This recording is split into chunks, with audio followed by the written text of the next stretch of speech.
நண்பர்களே, நாம் இவ்வளவுதான், நம் தலைமுறைக்கு இது போதும் என்ற அந்த பரம்பரை சாபத்தை நான் எப்போது என் ஆழ்மனதிலிருந்து பிடுங்கி எறிந்தேனோ அன்றுதான் என் குடும்பத்தின் தலையெழுத்து மாறியது. வழிவழியாக என் இரத்தத்தில் ஊறியிருந்த அந்த ஏழ்மை மனநிலைதான் என் வளர்ச்சியை தடுத்துக் கொண்டிருந்தது. இதை நான் உணர்ந்த அந்த நொடி என்னால் நம்ப முடியாத பல அதிசயங்கள் என் வாழ்வில் நடந்தன. என் முன்னோர்கள் வகுத்த அந்த சிறு வட்டத்தை உடைத்து நான் எப்படி வெளியே வந்தேன்? அதன் பிறகு என் குடும்பத்தின் பொருளாதார நிலை எப்படி தலைகீழாக மாறியது? இதைத்தான் இப்போது உங்களுக்கு சொல்லப் போகிறேன். நான் செய்த அதே மாற்றத்தை நீங்களும் இப்போது செய்தால் உங்கள் பரம்பரையே மாறத் தொடங்கும். முதலாவது, நாம் இவ்வளவுதான் என்ற அந்த பரம்பரை எல்லையை உடைத்தல். நம்மில் பலரது வீடுகளில் நம் தாத்தா அல்லது அப்பா நமக்கு தெரியாமலேயே ஒரு எல்லையை வகுத்திருப்பார்கள். நமக்கு இது போதும், பெரிய இடத்து ஆசை நமக்கு கூடாது. இந்த வார்த்தைகள் உங்கள் காதுகளில் விழுந்திருக்கும். இது ஒரு மாயச்சங்கிலி. உங்கள் பரம்பரை வழியாக வரும் இந்த வறுமை சிந்தனை நீங்கள் ஒரு பெரிய வாய்ப்பை எடுக்கும் போதெல்லாம் உங்கள் கால்களை பிடித்து பின்னோக்கி இழுக்கும். இது உங்கள் பொருளாதார வளர்ச்சியை முற்றிலுமாக தடுக்கும். இந்த எல்லையை நீங்கள் உடைக்க வேண்டும். பிரபஞ்சத்திற்கு நீங்கள் யாருடைய பேரன் என்பது முக்கியமல்ல. உங்கள் எண்ணத்தின் விரிவுதான் முக்கியம். நான் என் பரம்பரை வகுத்த அந்த சிறு வட்டத்தை உடைத்தேன். நான் எதற்கும் தகுதியானவன் என்று என்னையே மாற்றிக்கொண்டேன்.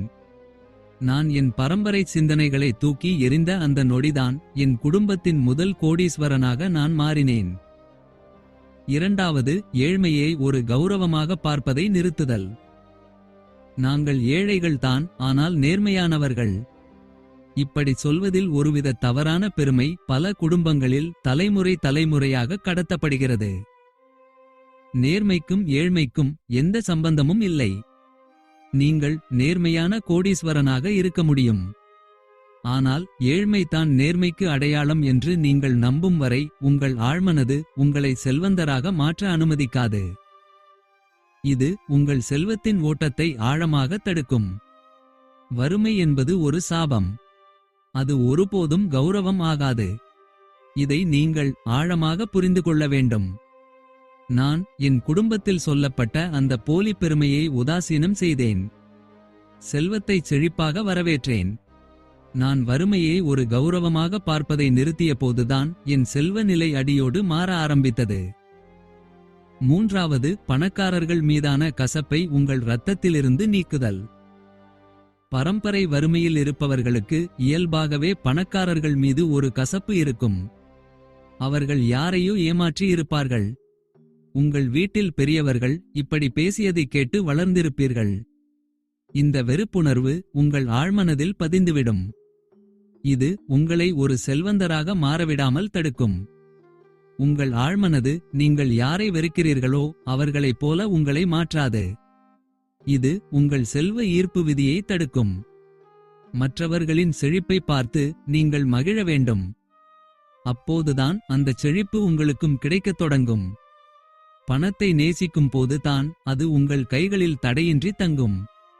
நான் பணக்காரர்கள் மீதான என் கசப்பான பார்வையை மாற்றினேன். அவர்களை என் முன்னேற்றத்திற்கான பாடமாக பார்த்தேன். நான் மற்றவர்களின் செல்வத்தை பார்த்து பொறாமைப்படுவதை நிறுத்திய போதுதான் என் வருமானம் பல மடங்கு உயரத் தொடங்கியது. நான்காவது, தியாகம் என்ற பெயரில் உங்களை நீங்களே அழித்துக் கொள்வதை தவிர்த்தல்.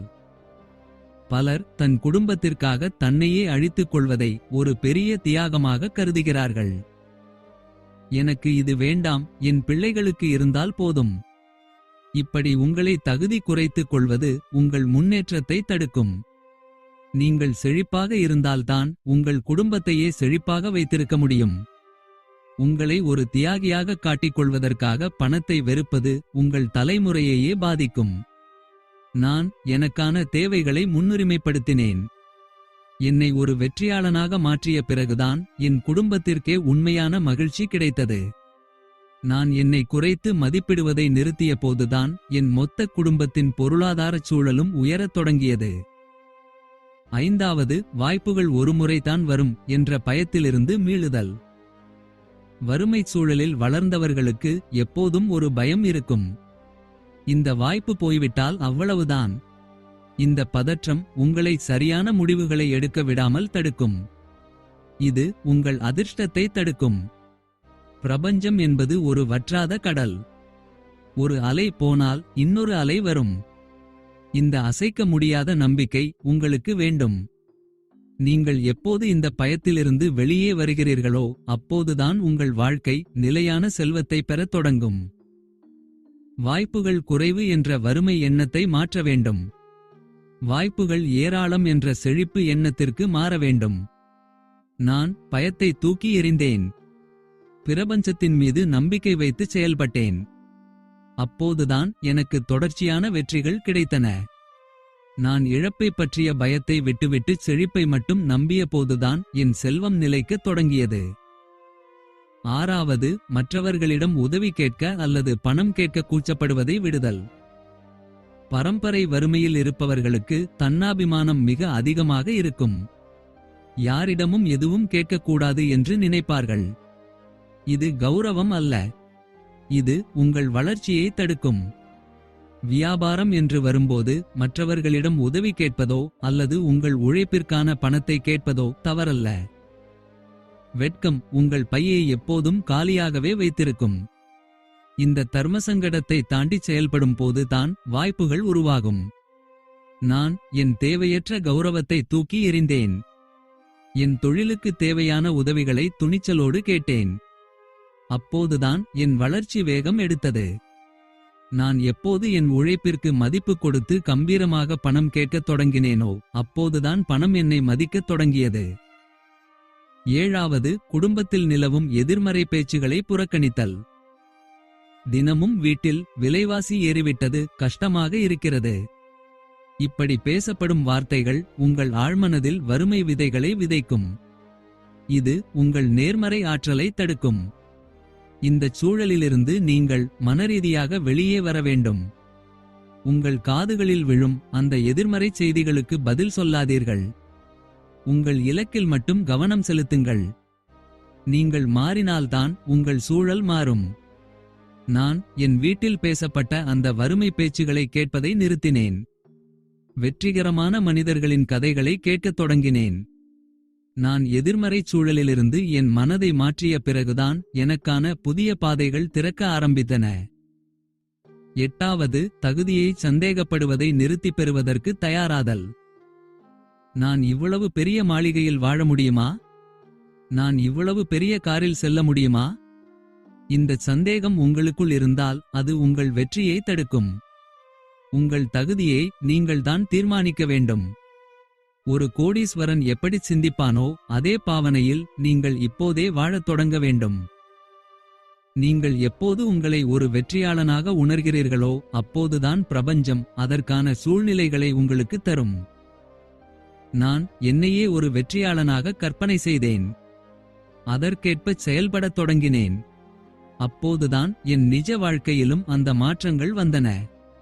நான் எப்போது ஒரு கோடீஸ்வரனைப் போல சிந்திக்கத் தொடங்கினேனோ அப்போதுதான் அந்த செல்வம் என் நிஜ வாழ்க்கையிலும் வரத் தொடங்கியது.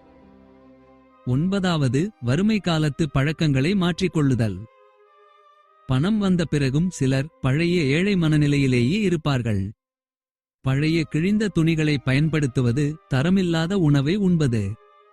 இந்த பழக்கங்கள் உங்கள் உயர் அதிர்வை ஹை வைப்ரேஷன் தடுக்கும்.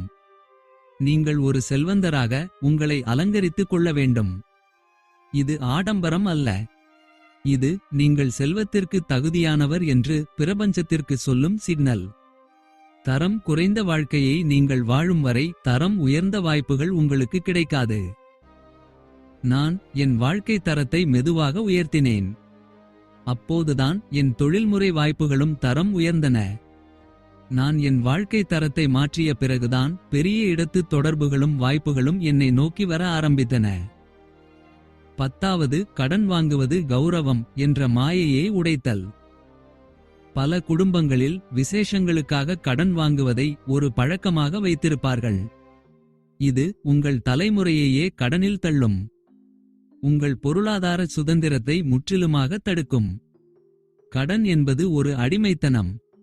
இதை நீங்கள் உணர வேண்டும். கைகளில் இருக்கும் பணத்தை வைத்து முதலீடு செய்ய கற்றுக்கொள்ளுங்கள்.